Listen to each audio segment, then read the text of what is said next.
And welcome back. Time for this week's Capitol Report with Pat McGuigan of CapitolBeatOK.com.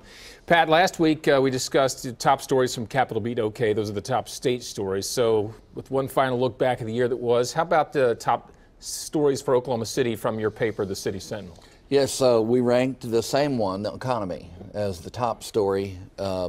Thanks to maps, Oklahoma City has made this remarkable sequence of investments since the early 1990s, debt-free.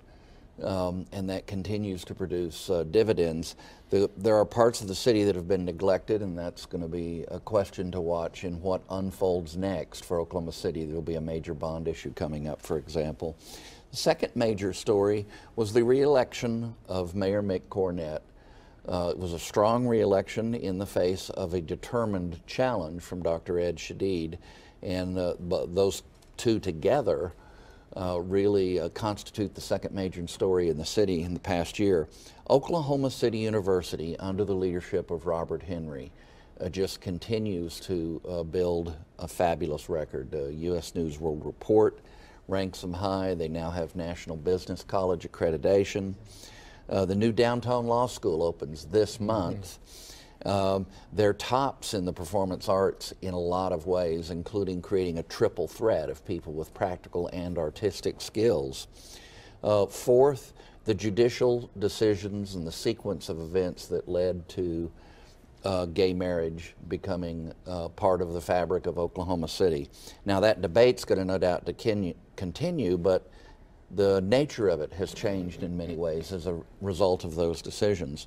The performing arts in Oklahoma City, and I particularly salute the troupe at City Repertory, City Rep as it's called, but all through the city, performance arts are top nature compared to a lot of cities in the country. And that extends down into the ranks in the community theaters and in the college theaters that are based in the Oklahoma City area. All right, you're going to knock out these last ones here. Okay. You know that the Archbishop Coakley's opposition to the Black Mass and everything that built around his leadership is a major story. That was sixth. Seventh was the Douglas Locust Grove debacle, where our kids from Douglas lost the chance to play in the semifinals and state title in Class 3A football. Education policy, including the arrival of Robert New, the new superintendent, but also the resurgence of school choice, as we mentioned last week for a state issue.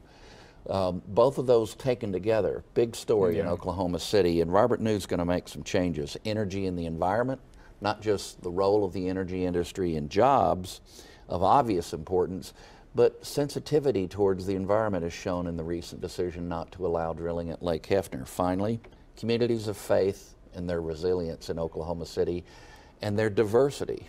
A lot of range of opinion and views, but all very active and caring for the poor and helping people in need. Those are our top 10 stories for Oklahoma City, in my opinion. And you have a quick New Year's resolution. Yeah, I want to cover good news, so I'm counting on everybody out there to give us local community news, including a more inclusive approach to things that I can write about in the City Sentinel and Capitol Beat. Well, you can read more about these and other stories at CapitolBeatOK.com. For Pat McGuigan, I'm Alex Cameron. Have a great day.